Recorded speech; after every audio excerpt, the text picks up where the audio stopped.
Ratnam deemed to be university Coimbatore 2026 கல்வியாண்டிற்கான மாணவர் சேர்க்கை நடைபெறுகிறது. தொடர்புக்கு 8448448909. டெல்லியில் காங்கிரஸ் மூத்த தலைவர் சோனியா காந்தியுடன் தமிழக முதல்வர் விஜய் சந்தித்தார். இந்த நிலையில் தற்போது இந்த சந்திப்பின் போது ராகுல் காந்தியும் உடன் இருந்திருக்கிறார். அது தொடர்பான புகைப்படம் தற்போது வெளியாகி இருக்கிறது. அண்மை செய்தியாக பார்க்கிறோம்.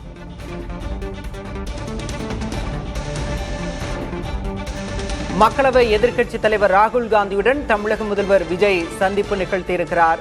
அது தொடர்பான புகைப்படம் தற்போது வெளியாகி இருக்கிறது. அண்மை செய்தியாக பார்க்கிறோம். குடியரசுத் தலைவர், குடியரசு துணைத் தலைவர் மற்றும் காங்கிரஸ் மூத்த தலைவர் சோனியா காந்தியை சந்தித்த நிலையில் தற்போது மக்களவை எதிர்க்கட்சித் தலைவரும் காங்கிரஸ் எம்பியுமான ராகுல் காந்தியை தமிழக முதல்வர் விஜய் சந்தித்து பேசியிருக்கிறார்.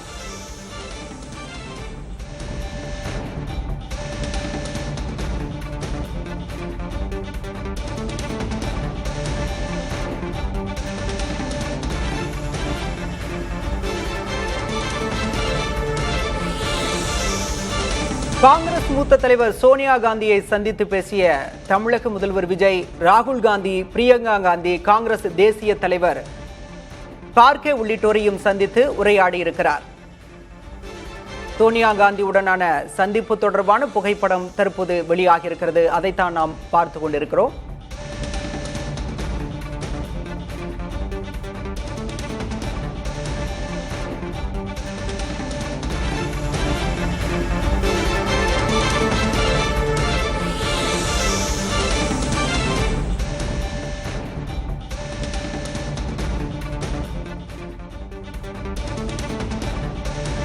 டெல்லியில் காங்கிரஸ் தலைவர்களை சந்தித்து உரையாடியிருக்கிறார் தமிழக முதல்வர் விஜய். அது தொடர்பான புகைப்படம் தற்போது வெளியாகியிருக்கிறது. ராகுல் காந்தி மற்றும் சோனியா காந்தி உடனான சந்திப்பு தொடர்பான புகைப்படங்கள் வெளியாகியிருக்கின்றன. விவரங்களோடு செய்தியாளர் கணபதி இணைந்திருக்கிறார். கணபதி, மிக முக்கியமான சந்திப்பு. இந்த சந்திப்பின் போது என்ன உரையாடப்பட்டதாக தகவல் வெளியாகியிருக்கிறது? வேறு யாரையெல்லாம் முதல்வர் விஜய் சந்திக்கவிருக்கிறார்? முதல்வர் விஜயின் அரசுக்கு காங்கிரஸ் கட்சி ஆதரவு அளித்து வருவது நமக்கு தெரிந்ததே.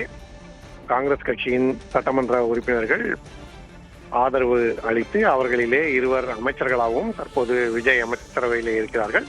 அப்படிப்பட்ட சூழ்நிலையில் தற்போது முதலமைச்சர் விஜய் சோனியா காந்தி இல்லத்துக்கு சென்று அங்கே சோனியா காந்தி மற்றும் ராகுல் காந்தியை சந்தித்திருக்கிறார். சென்ற முறை டெல்லிக்கு வந்தபோதே சோனியா காந்தி மற்றும் ராகுல் காந்தியை சந்திப்பார் என எதிர்பார்க்கப்பட்டது. ஆனால் அப்போது இரண்டு நபர்களும் ஒரே நேரத்தில் சந்தித்து பேசக்கூடிய வாய்ப்பு அமையவில்லை என காங்கிரஸ் கட்சியை சேர்ந்தவர்கள் தெரிவித்தார்கள். அதாவது சோனியா காந்தி மற்றும் முதலமைச்சர் விஜய் சந்திப்பதற்கான வாய்ப்பு கிட்டவில்லை. ராகுல் காந்தி மற்றும் முதலமைச்சர் விஜய் சந்திப்பதற்கான சரியான சந்தர்ப்பம் அமையவில்லை. அப்படி நேரம் சரியாக அமையாததால் அந்த சமயத்திலே சந்திப்பு நடைபெற இயலவில்லை. தற்போது அந்த சந்திப்பு நடைபெற்று இருக்கிறது. அரசியல் ரீதியாக முதலாக விஜய் அரசு அமைப்பதற்கு ஆதரவு தெரிவித்த கட்சி காங்கிரஸ் தான். காங்கிரஸை சேர்ந்த 5 சட்டமன்ற உறுப்பினர்கள் முதலாக ஆதரவு கடிதம் அளித்தார்கள். ஆகவே இது விஜயை பொறுத்தவரை மிகவும் முக்கியமான சந்திப்பாக கருதப்படுகிறது. அவர் ஏற்கனவே ராகுல் காந்தியை சந்தித்திருக்கிறார். ராகுல் காந்தி முதலமைச்சராக விஜய் பதவியேற்ற அந்த நிகழ்ச்சியிலும் கலந்து கொண்டார். ஆனால் சோனியா காந்தியை இப்போதுதான் சந்திக்கிறார் முதலமைச்சர் விஜய். சோனியா காந்தி இல்லத்திலே சந்திப்பு நடைபெற்றிருக்கிறது. சமீபத்திலே காங்கிரஸ் கட்சிக்கு ஒரு மாநிலங்களவை உறுப்பினர் பதவியை தமிழக வெற்றி கழகம் வழங்கியிருக்கிறது. ஆகவே இப்படி 2 கட்சிகளுக்கும் இடையே உறவு பலப்பட்டு வரும் நிலையில் இந்த சந்திப்பு நடந்திருக்கிறது. மிகவும் முக்கியமான அரசியல் ரீதியான சந்திப்பு. முதலிலே குடியரசுத் தலைவர் மற்றும் குடியரசு துணைத் தலைவர் ஆகியோரை சந்தித்தது மரியாதை நிமித்தமான சந்திப்பு. இது அரசியல் ரீதியாக மிகவும் முக்கியத்துவம் வாய்ந்த சந்திப்பு என்பதே டெல்லி அரசியல் வட்டாரங்களில் பேசப்படும் விஷயம். சென்ற முறை டெல்லி வந்தபோது இந்த சந்திப்பு நடைபெறாத சூழலில் இந்த முறை அந்த சந்திப்பு நடைபெற்றிருக்கிறது.